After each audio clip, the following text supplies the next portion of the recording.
দেখো বাঁধাকপি আর চিংড়ি মাছ একটা দারুণ ভর্তা রেসিপি নিয়ে এসেছি আজকে। এই হলো চিংড়ি, এই হলো বাঁধাকপি। তো প্রথমে আমি চিংড়ি মাছটা নিয়ে নিয়েছি, এরপর দিয়ে দেবো রসুন, বেশ কয়েক রসুন আর দুটো কাঁচা লঙ্কা, যদি আরও ঝাল খাও আরও নিতে পারো। এবার দিয়ে দেবো বাঁধাকপি কুচানো। এগুলোকে প্রথমে ভালো করে ধুয়ে নেবে, ধুয়ে একদম শুকনো করে নেবে, তারপর বেটে নেবে। উনুনে একটা কড়াই বসিয়ে দিয়েছি, এবার দিয়ে দিচ্ছি তেল।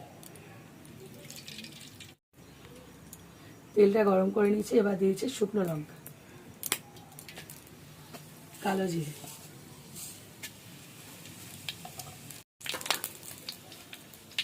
ভালো করে ভাজা হয়ে গেছে। এবার দিয়েছি কাঁচা লঙ্কা, এটা ভালো করে ভাজা হয়ে গেছে। দিয়েছি পেঁয়াজ কুচি,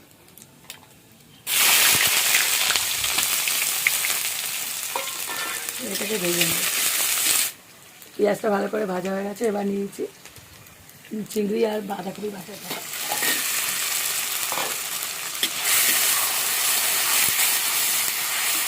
বাঁধাকপি বাটা দেওয়ার পরে পরেই মশলাটা দিয়ে দিতে হবে।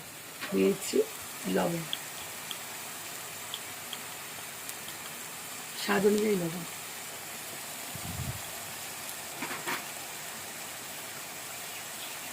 হলুদ গুঁড়ো,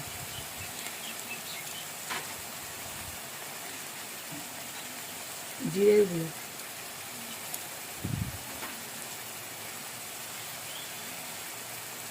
লঙ্কার গুঁড়ো। এবার এটাকে কষাতে হবে।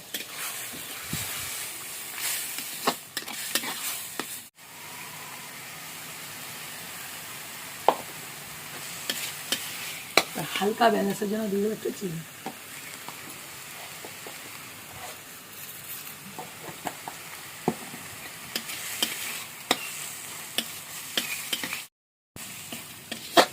দেখো রেডি হয়ে গেল বাঁধাকপি চিংড়ির ভর্তা, কি সুন্দর গন্ধ বেরিয়েছে।